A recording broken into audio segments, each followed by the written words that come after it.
right, you guys, welcome to the day 2 pose how-to video for headstand. Thank you guys so much for tuning in. I'm really excited to see your photos. Please be sure to hashtag CORONAWAY yoga challenge, and I will be able to see your posts. We're literally the only people that have that hashtag, I checked. So I'm going to be giving shout outs to anybody who tags that hashtag and posts a picture or a video of you attempting this pose. So if you didn't see the warm-up video, do that first so that you're primed and ready to go. Now I'm going to show you 3 ways to enter your headstand today, from easiest to hardest. So let me turn this down a little bit. Okay, so first things first, let's talk about how to set up the arms. So I want you to interlace your hands so that you can grip the outside of your arms, and this is how we're going to set up our hands, okay? So you're going to place your hands down, and then you're going to point your elbows into the floor, digging them in, and swing the arms forward. So it's like this barn door, yeah? Now make sure your elbows feel even, and then interlace and clasp your hands. But instead of pressing the palms together, our supported headstand, the easiest beginner version is to open the palms and to cradle the crown of the head or the cranium. Now, if you have a pinky on bottom, tuck it in so that the insides of the wrists and the forearms still have pressure on the floor. Now, I'm going to place the base of my head into my hands. I'm going to give it a little bit of pressure and make sure that the flattest part of my head is down on the floor. Now from here, push down through your elbows, tuck your toes under, lift your booty. So this is a lot like our dolphin pose. You can even practice pressing up and back down, just like the shrugs we were doing in dolphin, just to make sure that your shoulders are reminded that their job is to support your neck. Now start to walk your feet a little bit closer to your elbows. Keep the back of the neck from wrinkling. Now our easiest way to enter this posture is to lift up one leg and to keep bringing this foot closer until you feel like you can just float your legs up. Now if you want to change into a straight body, do so very slowly. It's important that you feel your balance, that you find vertical with your feet over your head, and then maybe you come back down the same way. Maybe trying it with the opposite leg, really walking those feet close, lifting one leg up until the other foot becomes light, pressing up to a balance. Once again, maybe transitioning to unified very slow. And lower back down, slow and controlled. Lower the knees. Bring your forehead down immediately after. Maybe you give your neck a little massage. Maybe you turn your head from side to side. Good. Okay, so the next entrance I'm going to show you is a straddle press. So eventually we want to be able to press into it without momentum, and ideally with both feet leaving the ground at the same time. This is where we really start to feel strong and more empowered and comfortable with our inversions. So straight legs, feet together is definitely the hardest, which I'm going to do next. So if you're worried about tipping over, notice I have like a bolster over here. If you did want to place it behind your back, like, or in front of you before you start the pose, so that if you flip, not when you flip, if you flip, you have a nice padded surface, and that's fine. You can also put like a couch or a chair or something that's really stable. It's not gonna slide if your feet arc over and land on it, just for safety, or even have a buddy or a partner stand behind you or in front of you when you start, so that they're behind your back when you're upside down, and that can be a good option. Okay, so now I'm gonna set up facing towards you. I overlap my arms, gripping the sides. Open, open, open. Tuck that bottom pinky under. Good. Now I'm going to place the crown of my head down and into my hands.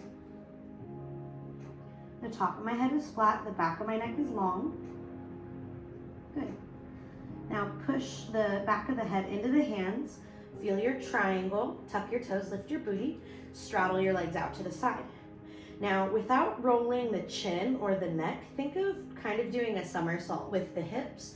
Let the tailbone keep lifting, and you'll notice that if you really press into the back of your wrists and you really lengthen around the neck and the shoulders, you can find this nice straddle press.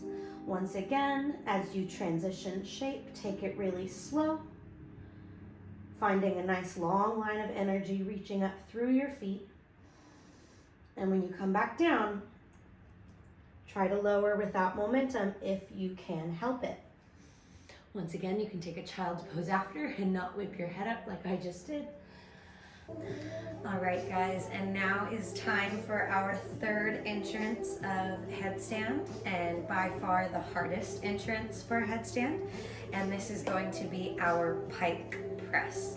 So ideally the feet are parallel or together, and with straight legs and no momentum, we use our strength and our flexibility to roll the body weight over the center and bring the feet up overhead. Let's see.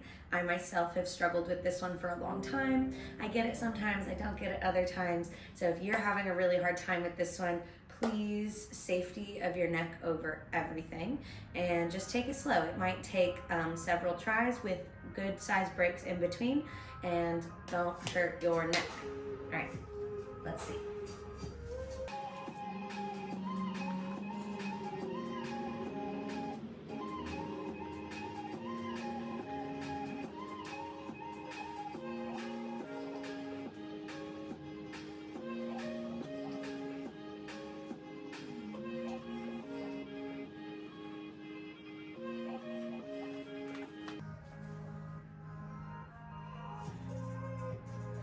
Right, so I'm gonna do it one more time for you guys.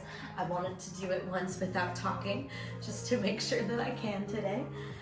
So let me do it one more time, and I'll kind of talk about what I'm thinking about while I'm doing it a little bit more. I'll face the other way.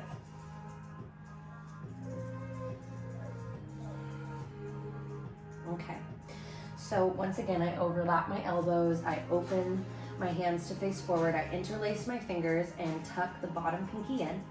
Place the crown of the head into the hands. Shift the head into the hands so that you feel tension in your triangle between your elbows and your head. Now tuck your toes under. The booty's lifted high. Now walk your feet towards your hands as close as you can get, and practice rolling the hips over. Maybe walking even a little bit closer, and I really have to go slow to find this balance, otherwise the booty back position will just send you right over. And what's really fun is once you're in headstand, make sure that that neck is lengthened, but you can play with really fun shapes like splits. Really dropping that back leg, you can play with stags. Yeah, you can even play with asymmetrical shapes where you press the knees together and you stick the booty back and try to get a hollow back. And then when you're ready, just come down nice and slow.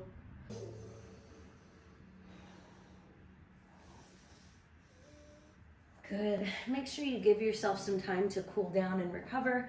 After all of that, maybe get someone to give you a neck massage, or give yourself a neck massage, or simply stretch out your neck. Make sure that those shoulders are really pushing, and safe practicing, yogis. I hope you guys learned something and are able to find success in the posture. Like I said, tag CORONAWAY Yoga Challenge, and I will give you a shout out on my story. Also, share with your friends.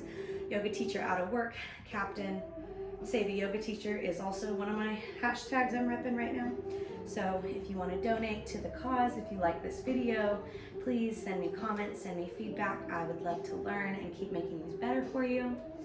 Other than that, stay happy, stay healthy. Namaste.